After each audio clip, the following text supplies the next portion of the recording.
Assalamualaikum warahmatullahi wabarakatuh. Jumpa lagi di channel Dioseta Story. Apa kabar teman-teman semua? Semoga kalian sehat selalu, panjang umur, bahagia selalu, dan sukses selalu. Dan pada kesempatan kali ini saya akan membacakan sebuah cerita Jagat Segoro Demit 2 bagian pertama, Perempuan dan Dendam. Sebelum melanjutkan ceritanya, buat teman-teman yang baru bergabung di channel ini, silahkan klik tombol subscribe dan tombol loncengnya agar kalian tidak ketinggalan cerita terbaru dari kami. Oke, bagaimana kelengkapan kisah ini? Kita langsung saja menuju ke ceritanya. Jagat Segoro Demit 2 bagian pertama, Perempuan dan Dendam.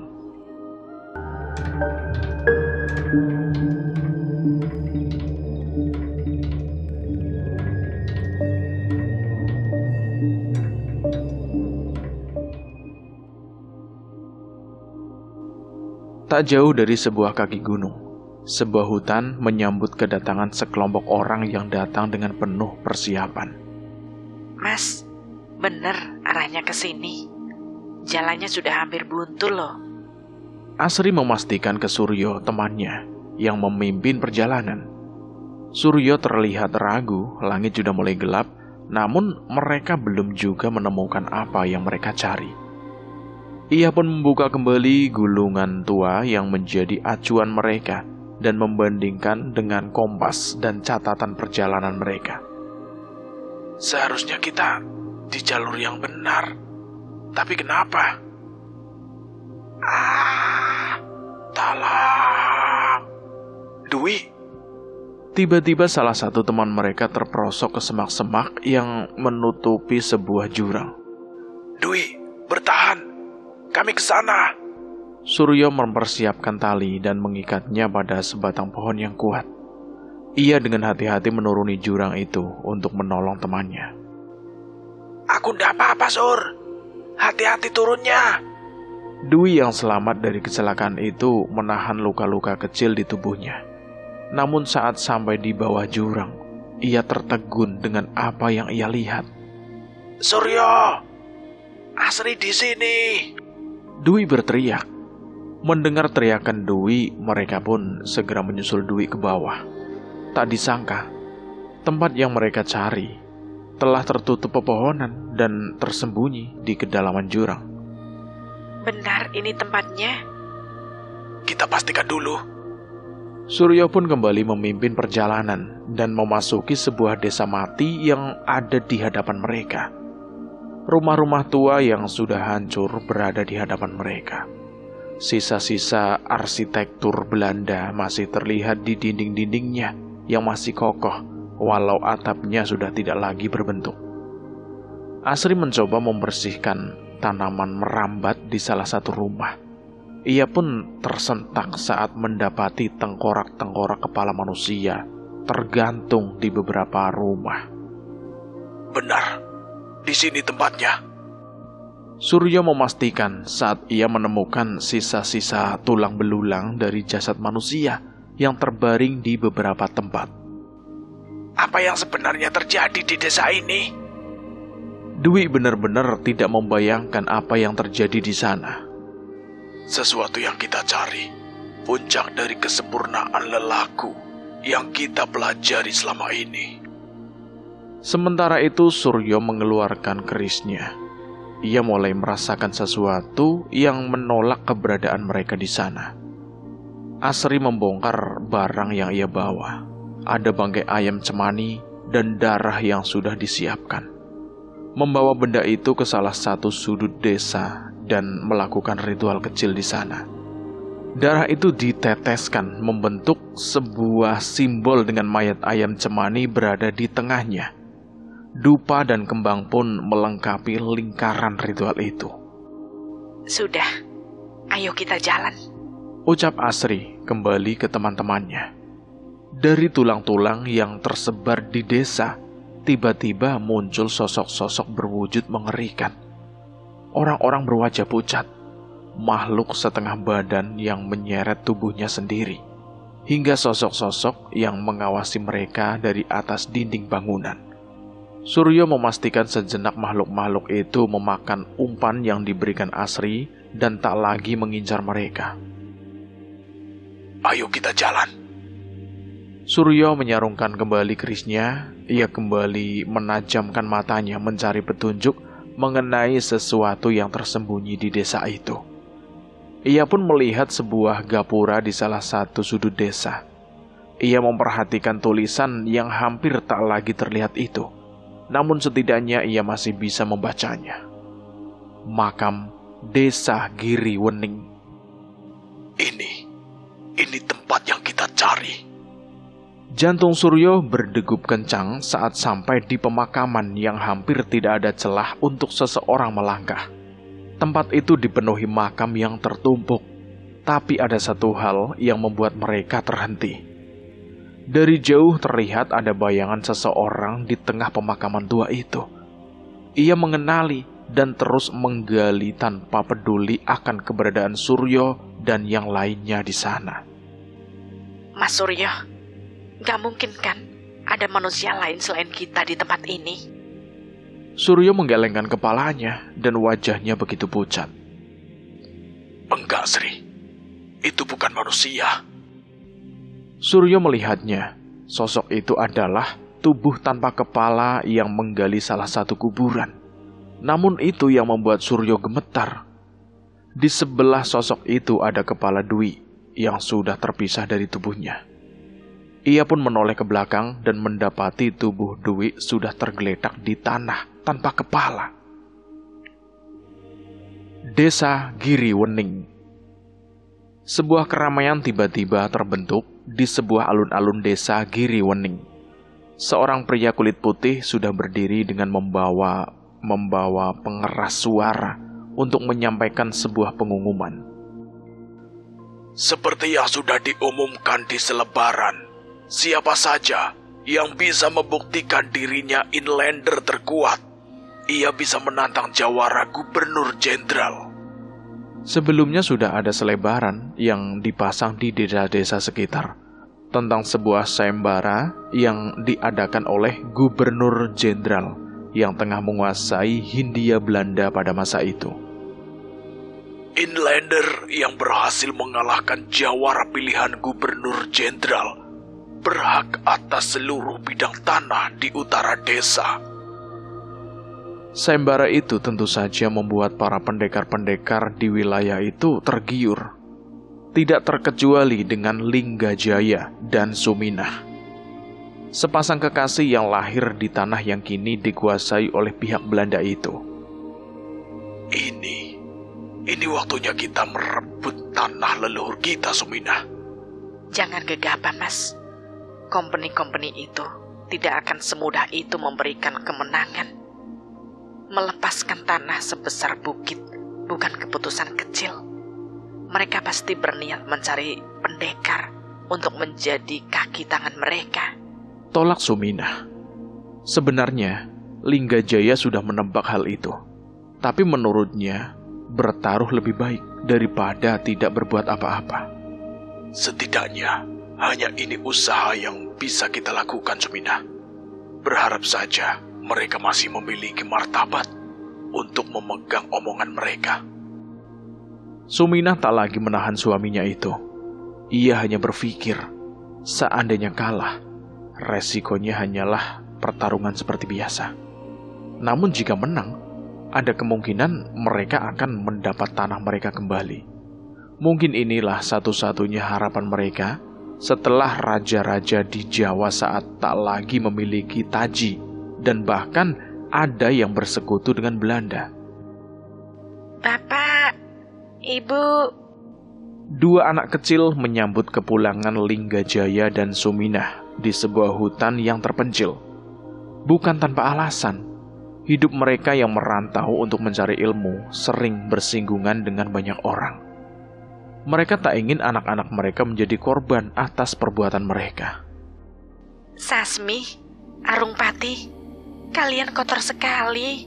Habis ngapain? Emang gak dimarahin Eyang? Habis ngejar tupai tadi, Bu. Tapi kami gak dapat. Iya, larinya cepet banget, Bu, tupainya. Linggajaya menyusul Suminah dan menunjukkan sesuatu. Tupai yang ini. Tiba-tiba Linggajaya menunjukkan sebuah tupai ke hadapan anak-anaknya. Hah, iya Pak. Bapak bisa nangkep? Kan cepet banget Pak. Sasmi begitu takjub dengan kemampuan ayahnya. Mereka berdua pun menerima tupai itu dengan rasa kagum terhadap sang ayah.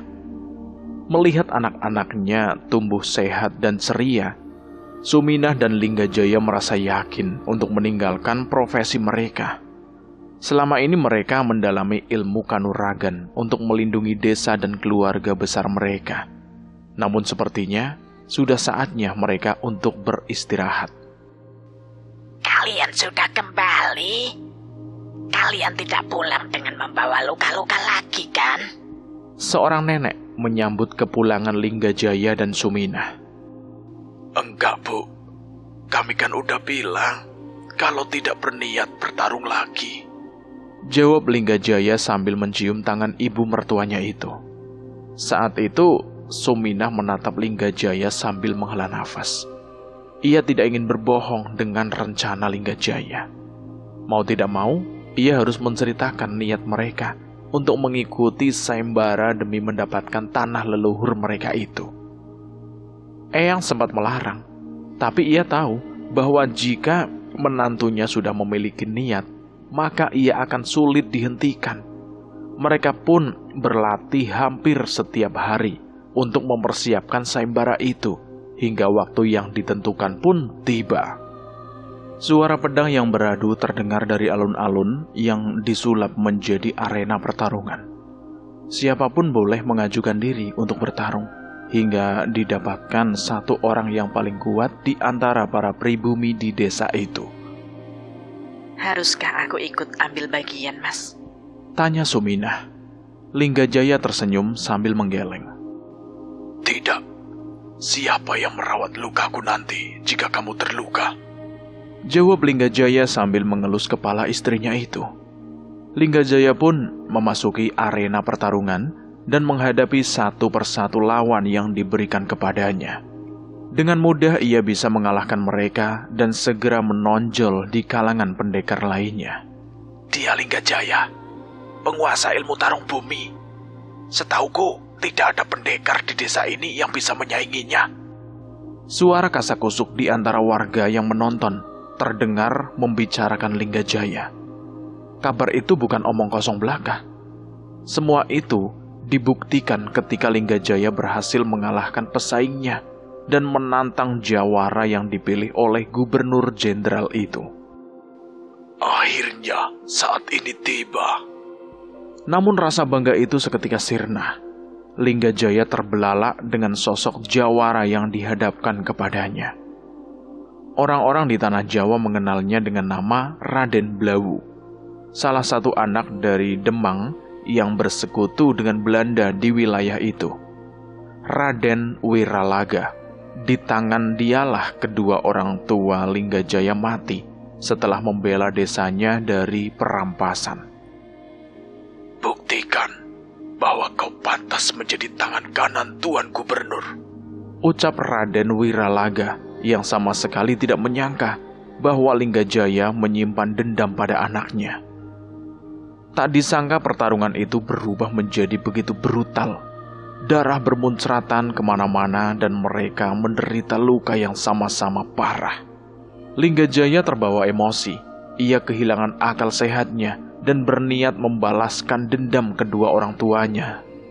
Namun Raden Blawu justru semakin terpancing saat mengetahui bahwa di hadapannya adalah anak dari pendekar yang menorehkan bekas luka di wajahnya. Kau akan berakhir menjadi bangkai, sama seperti orang tuamu yang mati seperti anjing, ucap Raden Blawu. Linggajaya semakin geram. Ia tidak lagi membendung ilmunya, dan hal itu membuat Raden Blawu semakin terpojok dan menerima luka yang dalam. Saat mengetahui Raden Blawu dalam bahaya, sang Demang hendak menghentikan pertarungan. Namun Linggajaya yang sudah termakan dendam tak peduli dan menangkap tubuh Raden Blawu dari belakang. Nyawamu saja tak cukup untuk membalas kematian orang tuaku. Mas Linggajaya, jangan, teriak Suminah. Krak! Di arena itu, Linggajaya mematahkan leher lawannya. Raden Blawu, sang anak kebanggaan Raden Wiralaga, sosok yang berpengaruh dan dilindungi oleh pihak Belanda.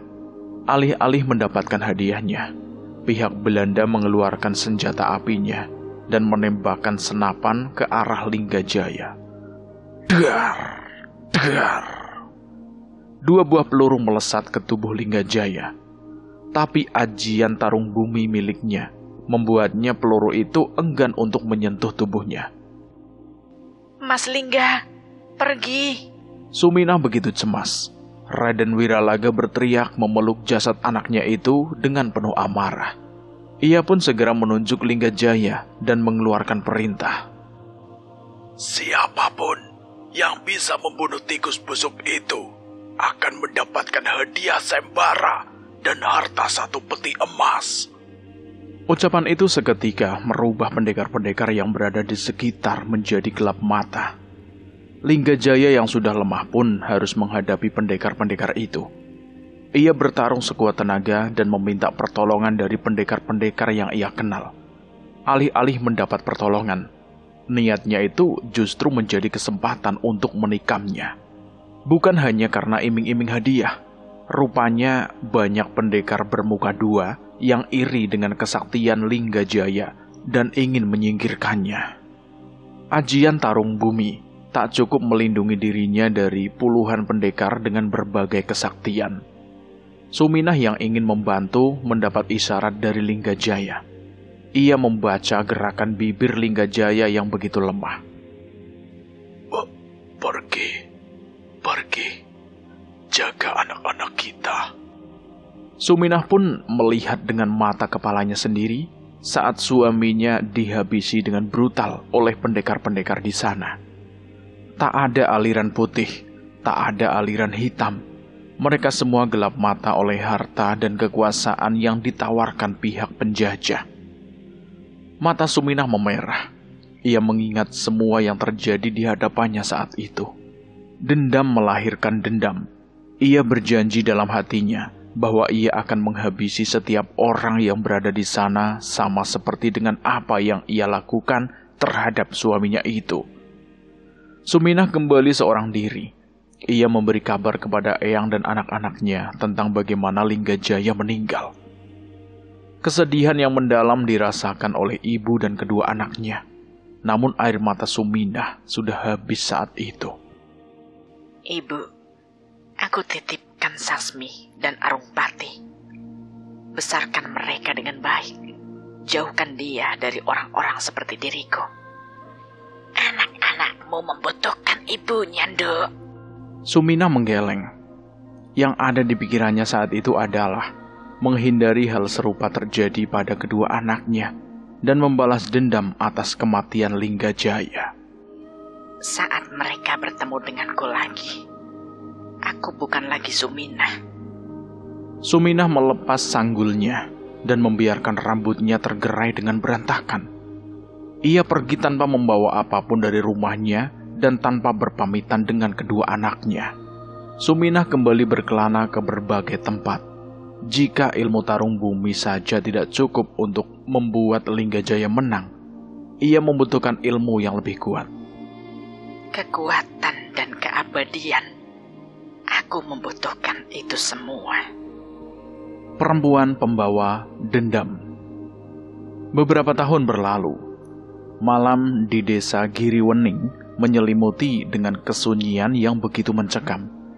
Biasanya suara riuh rendah hewan malam mengiringi setiap langkah. Tapi kali ini, keheningan mengambil alih.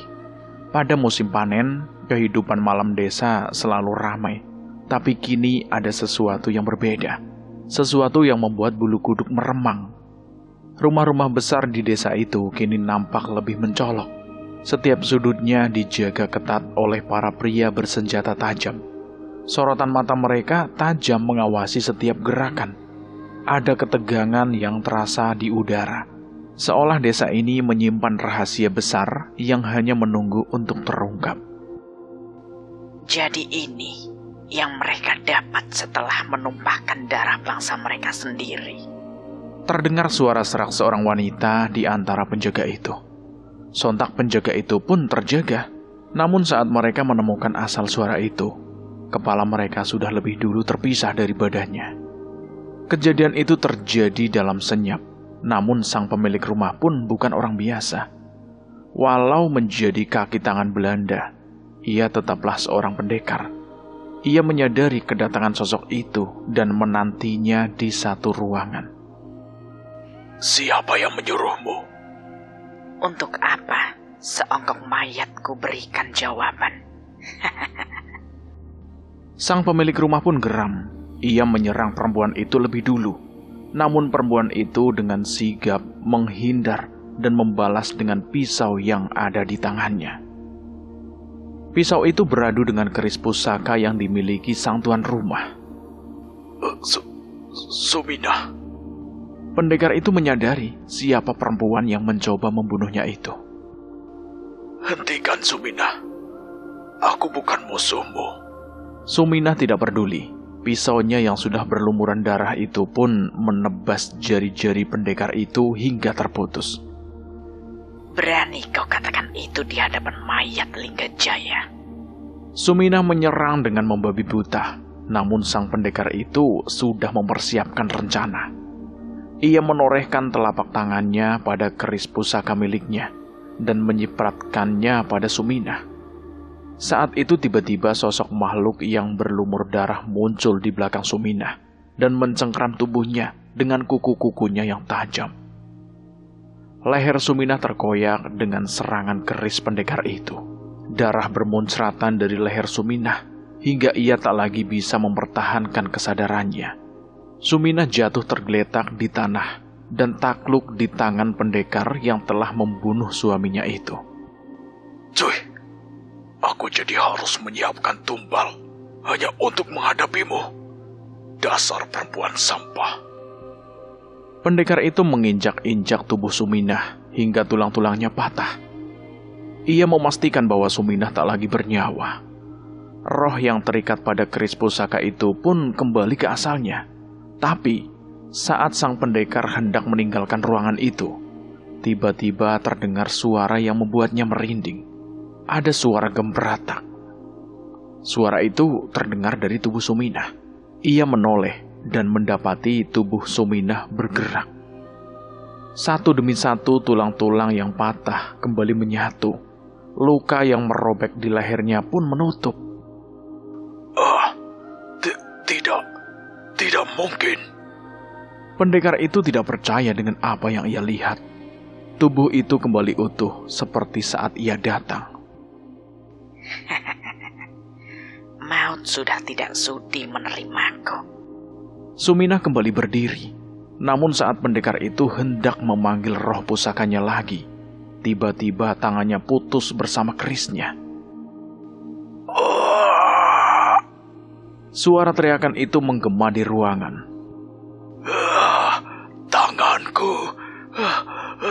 Tanganku.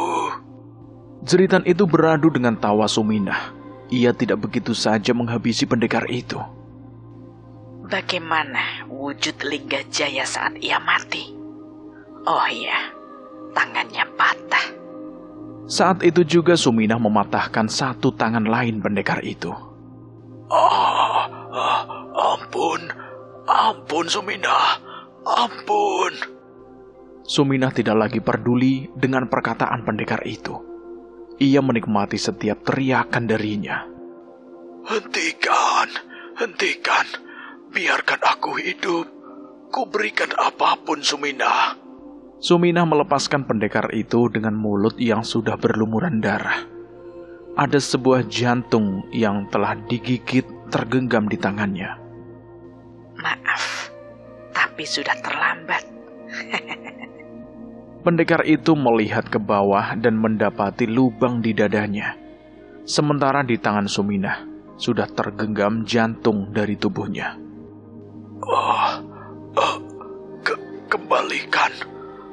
kembalikan jantungku. Tubuh pendekar itu terjatuh. Tawa Suminah terdengar menggema di ruangan itu. Ia memakan dengan lahap jantung itu sebagai balas dendam dan sebagai syarat kesempurnaan ilmunya. Kau salah memanggil namaku. Suminah sudah mati sejak kalian membunuh Linggajaya. Aku adalah Nyai Jambrong, dan akulah yang akan merobek jantung kalian semua satu persatu.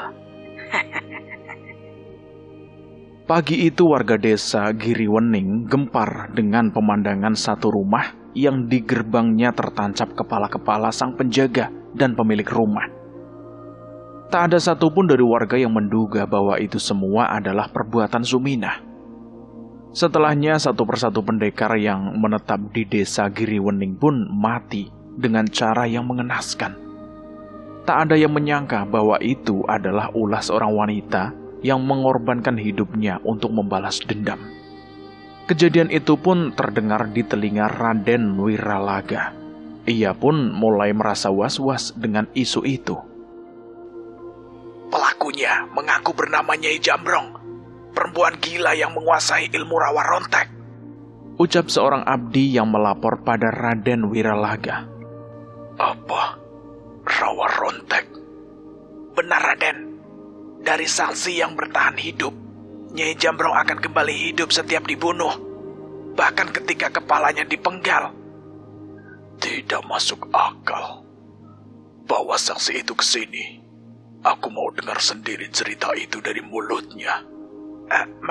Maaf Raden, tapi bahkan saksi itu pun mati setelah bertahan hidup tidak lebih dari 1 hari. Sebaiknya kita tidak usah berurusan dengan desa Giriwening dulu sementara waktu. Saat itu firasat Raden Wiralaga benar-benar memperingatkan dirinya. Ia begitu yakin bahwa Nyai Jambrong akan berurusan dengan dirinya. Ia pun memutuskan untuk mencari perlindungan kepada sosok yang mewariskan ilmu-ilmu padanya. Raden Wiralaga melakukan perjalanan untuk menemui sang mahaguru yang telah mengasingkan diri di salah satu lembah di perbatasan Jawa Timur. Apa yang membawamu ke sini, Wiralaga? Kedatangan Raden Wiralaga sudah diketahui oleh Ki Nenggala. Ia benar-benar melihat kecemasan di wajah muridnya itu. Saya membutuhkan ilmu untuk mengalahkan ilmu rawa rontek, Guru. Ki Nenggala menghela nafas. Mengetahui maksud muridnya itu, ia pun membawa Raden Wiralaga masuk ke gubuknya yang kecil dan tenang. Semua ilmuku sudah kuturunkan padamu. Jika kau mengamalkan semua yang kuajarkan, seharusnya kamu tidak akan berurusan dengan pendekar perempuan itu.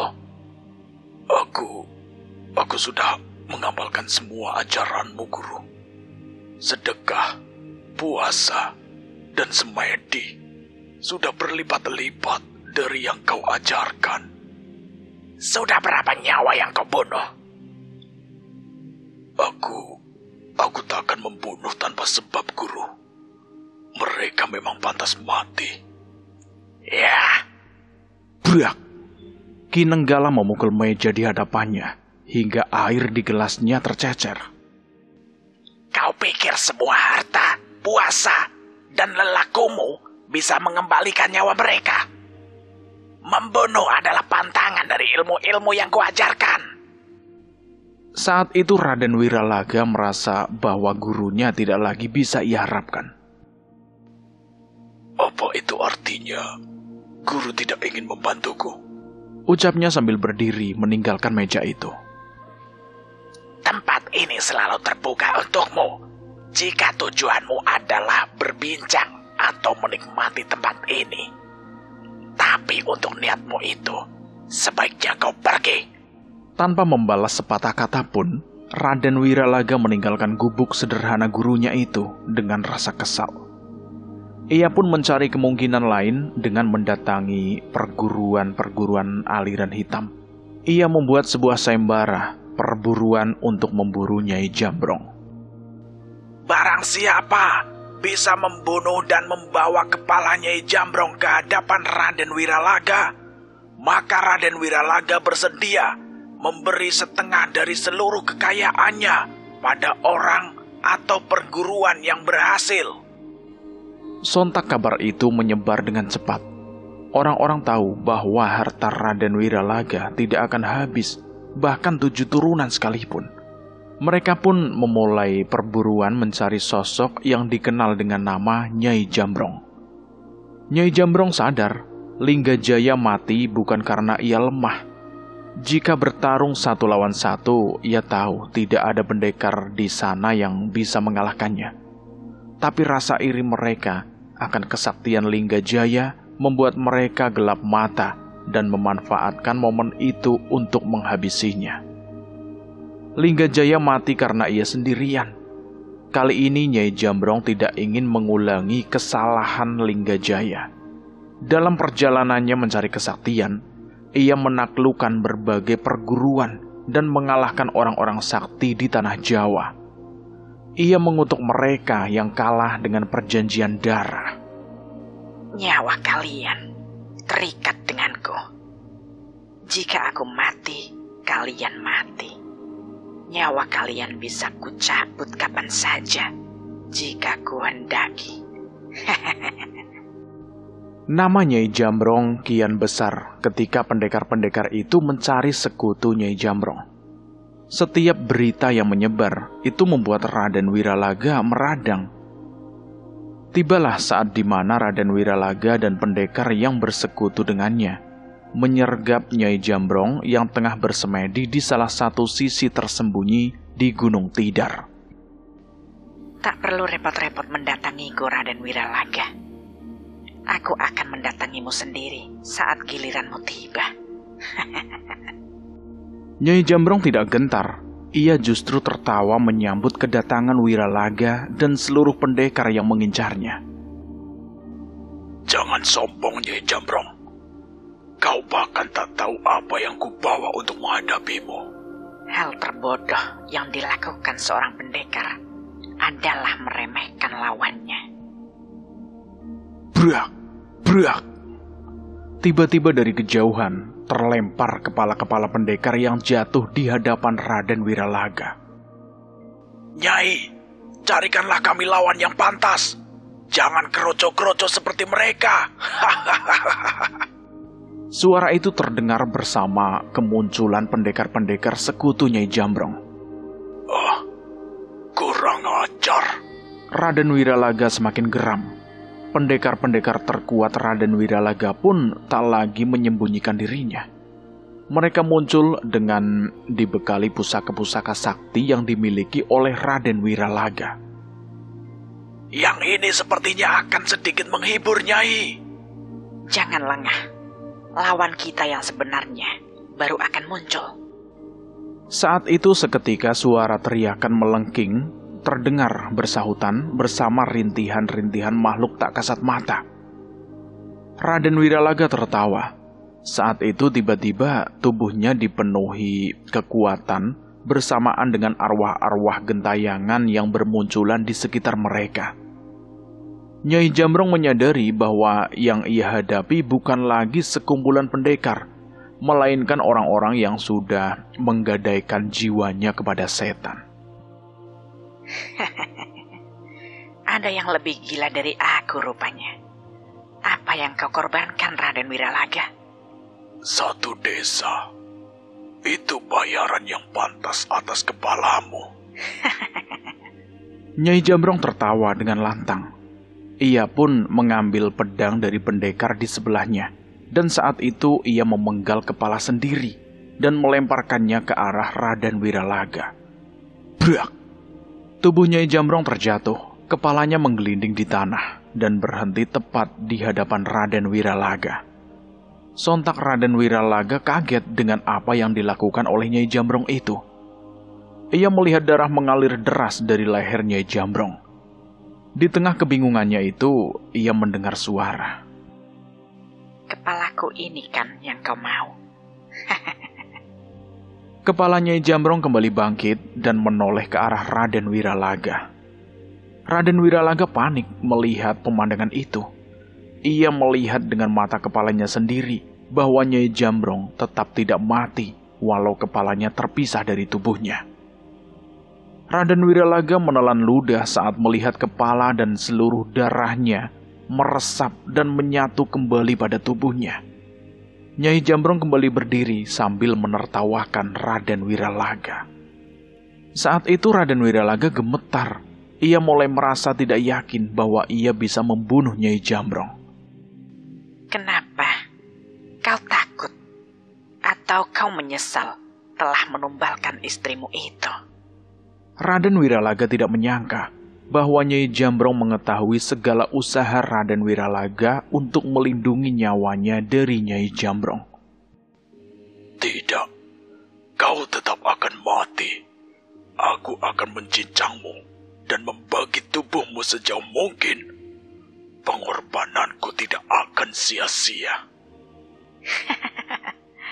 Katakan itu pada roh istrimu. Ia sedang dinikmati oleh setan-setan sampah itu. Brengsek. Raden Wiralaga tak mampu menahan emosinya. Ia pun menghunuskan keris hitam di tangannya, di mana darahnya telah membasahi bilah keris itu.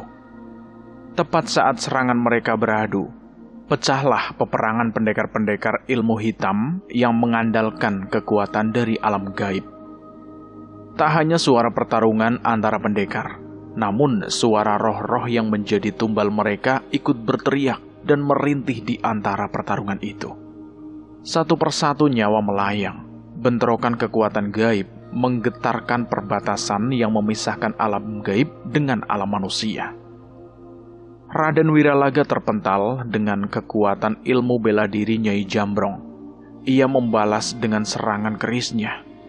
Beberapa kali serangan itu menembus tubuh Nyai Jambrong, bahkan sampai membunuhnya. Namun Nyai Jambrong tetap bangkit dan membalas setiap serangan itu. Semakin Nyai Jambrong menyerang, ia semakin menggila, mengambil batu yang besar dan memukuli kepala Raden Wiralaga hingga berlumuran darah. Beruntung ia sempat melarikan diri, walau Nyai Jambrong yang kesetanan terus mengincarnya. Aku butuh kekuatan. Nyai Jambrong mulai termakan oleh ilmunya. Ia menangkap, menyerang pendekar-pendekar yang berada di sekitarnya dan mengambil jantung mereka satu persatu. Sambil mengejar Raden Wiralaga, ia mengunyah jantung-jantung itu hingga kesadarannya mulai berganti dengan amukan liar. Raden Wiralaga pun menyadari betapa mengerikannya kekuatan Nyai Jambrong saat itu. Bahkan tanpa senjata pun, ia bisa saja mengoyak batu-batu di gunung itu. Aku tak sudi mati di tempat ini. Ia pun menancapkan kerisnya ke tanah, membaca mantra dan mencabutnya kembali. Saat itu tiba-tiba kerisnya dipenuhi ulat dan belatung. Ia pun menusukkan keris itu tepat di jantungnya. Darah pun mengalir dari mulut Raden Wiralaga, namun ia tersenyum. Nyai Jambrong yang sedang menggila itu bahkan terhenti. Ia akan menyadari sesuatu yang berbahaya di hadapannya. Raden Wiralaga benar-benar bertingkah aneh. Ia kesakitan, meronta-ronta, dan merintih. Namun perlahan tubuhnya berubah ditumbuhi bulu-bulu hitam dan cakarnya yang menajam. Wajahnya tak lagi berwibawa, layaknya penguasa-penguasa, berganti dengan wajah yang hancur dengan kulitnya yang mengelupas. Belum sempat beraksi, tiba-tiba perut Nyai Jambrong sudah berlubang oleh serangan Raden Wiralaga. Nyai Jambrong pun mati seketika. Namun saat tubuhnya menyentuh tanah, secara perlahan tubuhnya kembali menyatu. Raden Wiralaga tidak membiarkan itu.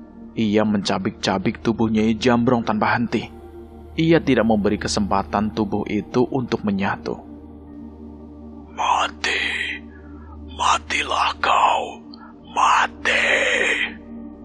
Hanya kata itu yang terucap dari mulut Raden Wiralaga yang terus merintih menahan rasa sakit di tubuhnya akibat ilmunya itu. Pertarungan itu terjadi selama 3 hari 3 malam, di mana tubuh Nyai Jambrong tak diberi kesempatan oleh Raden Wiralaga untuk kembali bangkit. Jasad-jasad pendekar mulai bergelimpangan.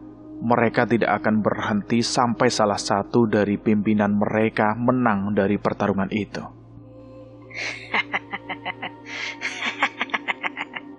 Tubuh Nyai Jambrong tidak bangkit, namun Raden Wiralaga mendengar suara Nyai Jambrong di dekatnya.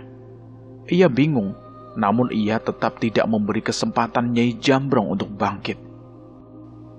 Tumbalku sudah cukup. Malam itu tiba-tiba hujan turun dengan deras. Petir menyambar seolah menandakan adanya bencana.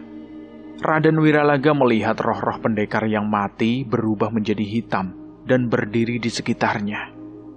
Di antara mereka ada yang berjalan mendekat. Sosok Sukma, seorang perempuan yang diselimuti kekuatan hitam dan matanya yang memerah. Tidak mungkin. Kau... Kau pikir aku akan mati dengan cara seperti itu? Kau menipuku. Medan pertempuran itu menjadi tanah tumbal di mana Nyai Jambrong mencapai puncak kesaktiannya. Sebuah celah dimensi pun terbuka, menjawab persembahan Nyai Jambrong kepada semesta yang tak pantas untuk disentuh oleh manusia. Jagat Segoro Demit. Kutukan dari celah itu merasuk ke tubuh Nyai Jambrong yang membuat kekuatannya semakin meluap. Kesadarannya pun dikuasai oleh alam tersebut dan menyerang siapapun yang berada di dekatnya. Dalam sekejap tubuh Raden Wiralaga yang sudah diberkahi oleh penumbalan itu tercabik-cabik. Tak satu pun serangan balasan darinya mampu melukai Nyai Jambrong. Darah Raden Wiralaga bermuncratan ketika kedua tangan terputus oleh serangan Nyai Jambrong. Setan yang memberi kekuatan Raden Wiralaga pun gentar dan meninggalkan tubuh itu. Raden Wiralaga meronta-ronta tak mampu menahan rasa sakitnya. Namun saat Nyai Jambrong hendak menghabisinya, seseorang datang dan menahan tangan Nyai Jambrong dan mengikatnya dengan butiran tasbih. Cukup, Nyai. Cukup. Teriak orang itu. Nyai Jambrong memberontak, namun seiring dengan celah Jagat Segoro Demit yang menutup, kesadaran Nyai Jambrong pun kembali. Sosoknya menghilang dan bangkit dalam tubuhnya yang telah menyatu. Jangan ikut campur. Oh, Guru, tolong aku, Guru. Raden Wiralaga memohon. Ia menghentikan pendarahannya dengan ilmu batinnya. Nyai Jambrong tidak peduli, ia tetap berjalan menghampiri Raden Wiralaga. Kalau kau masih ingin meneruskan ini, akulah lawanmu. Kinenggala, aku tidak membunuh manusia yang tidak pernah membunuh. Ucap Nyai Jambrong melewati Kinenggala begitu saja. Namun Kinenggala tidak membiarkan. Apa ilmu itu sudah menutup hatimu? Sampai kau tak sadar anakmu ada di antara jasad-jasad ini. Nyai Jambrong menghentikan langkahnya. Apa maksudmu? Semenjak kepergianmu, Anung Pati mengikuti jejak ayahnya untuk menjadi seorang pendekar. Saat tahu ada perempuan iblis yang meneror desanya, ia mengikuti sayembara itu untuk membuktikan dirinya adalah pendekar seperti ayahnya. Seketika wajah Nyai Jambrong pucat. Ia tahu orang sebijak Kinenggala tidak mungkin berbohong.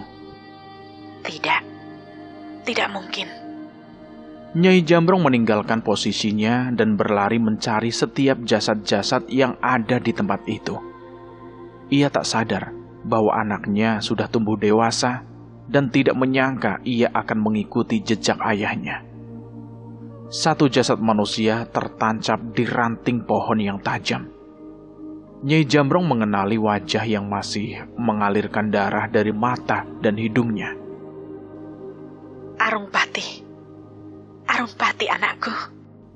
Saat itu mata seorang ibu yang ia kira tidak mungkin menetes lagi jatuh di tanah, tempat ia mengutuk dirinya. Semua sudah terlambat. Jasad itu sudah tak lagi bernyawa. Bahkan jiwanya pun telah dipersembahkan kepada alam yang menjadi asal-muasal Dedemit di alam ini, Jagat Segoro Demit. Ki Nenggala menyaksikan keadaan muridnya yang mengenaskan. Ia mendekatinya dan mencoba untuk menolongnya. Akui dosamu dan mohon ampunan kepada Tuhan Wiralaga. Kita habisi dulu Nyai Jambrong. Setelah itu, aku akan membereskan ini semua. Bukankah itu tujuanmu datang ke sini, Guru? Ki Nenggala kecewa. Bagaimanapun ia meyakinkan muridnya itu, ia tetap tak bisa merubah pendiriannya. Setidaknya, tolong aku, Guru. Setelah aku pulih, aku akan membalaskan sendiri semua penghinaan ini. Ki Nenggala hanya menghela nafas dan menggelengkan kepalanya. Sudah terlambat, Wiralaga. Oh, terlambat? Aku masih hidup, Guru. Aku masih punya kekuatan untuk membalas ini semua. Bukan itu maksud Ki Nenggala. Ia tahu bahwa waktu Raden Wiralaga sudah hampir habis. Perjanjian darah yang ia lakukan membuat tubuh dan jiwanya menjadi hak makhluk yang memberikannya kekuatan. Tiba-tiba satu mata Raden Wiralaga pecah. Cak! Dan beberapa saat kemudian satu matanya menyusul. Cak! Sakit. Apa yang terjadi? Ki Nenggala tak mampu berbuat apa-apa. Ia hanya bisa menyaksikan dengan mata kepalanya sendiri. Organ-organ tubuh muridnya hancur dan jiwanya terikat dengan setan itu. Tolong, Guru. Aku tidak mau mati. Tolong. Roh Raden Wiralaga dibawa pergi oleh setan-setan itu menjadi satu dengan roh istrinya yang terus mengutuknya. Semoga ada kesempatan di mana Tuhan mengampuni dosa-dosamu, Wiralaga. Ki Nenggala pun meninggalkan tempat itu. Ia menghampiri sejenak Nyai Jambrong yang meratapi jasad anaknya itu. Kau tahu kemana mencariku jika membutuhkanku? Ucap Ki Nenggala. Ia membacakan lantunan ayat suci dan doa sejenak untuk jasad Arungpati dan menutup mata anak Nyai Jambrong itu. Pertarungan yang menjadi tragedi perang ilmu hitam itu berakhir dengan tangisan seorang ibu yang mengkhianati kodratnya. Kematian Arungpati memberi luka yang mendalam untuk Nyai Jambrong. Mungkin tubuhnya tak bisa mati, namun hatinya bisa terluka dengan begitu dalam. Nyai Jambrong, kami tidak punya masalah denganmu. Satu perguruan aliran hitam benar-benar gentar saat Nyai Jambrong menyambangi mereka. Namun Nyai Jambrong tidak berniat untuk memenangkan pertarungan. Ia memulai pertarungan untuk membiarkan pendekar-pendekar itu mengerahkan semua kemampuannya. Ia ingin pendekar-pendekar itu mengakhiri hidupnya. Sayangnya, Nyai Jambrong akan tetap bangkit. Ia terus hidup dengan membawa rasa bersalah yang menyakiti dirinya. Suatu ketika Nyai Jambrong kembali ke desa Giriwening untuk sedikit mengobati rindunya. Namun yang terjadi sungguh sebaliknya. Desa itu sudah mati. Ia tidak menyangka bahwa desa yang dikorbankan oleh Raden Wiralaga adalah desa Giriwening. Ia pun mendatangi rumahnya di sudut hutan. Namun ibu dan Sasmi tak lagi berada di sana. Ia melihat rumah itu sudah kosong dan ia menyimpulkan bahwa ibu dan anaknya telah meninggalkan tempat itu dengan keinginan mereka sendiri sebelum desa Giriwening dibantai. Bagaimana caraku agar bisa menyusulmu, Linggajaya? Tangis Nyai Jambrong di sebuah makam yang dibuat seadanya oleh warga desa. Sayangnya ia tahu bahwa tangisnya akan terbalas. Aku ingin mati, Mas. Tolong aku. Nyai Jambrong tidur semalaman di pemakaman tempat suaminya itu dikuburkan. Pikirannya berkecamuk, walaupun rasa sesal mulai tumbuh. Tapi ilmu hitam yang ia kuasai masih berusaha menggerogoti pikirannya. Ia pun memutuskan untuk menemui Ki Nenggala, satu-satunya orang yang mungkin bisa membantunya. Apa yang kau inginkan dariku, Nyai? Ki Nenggala menyambut Nyai Jambrong.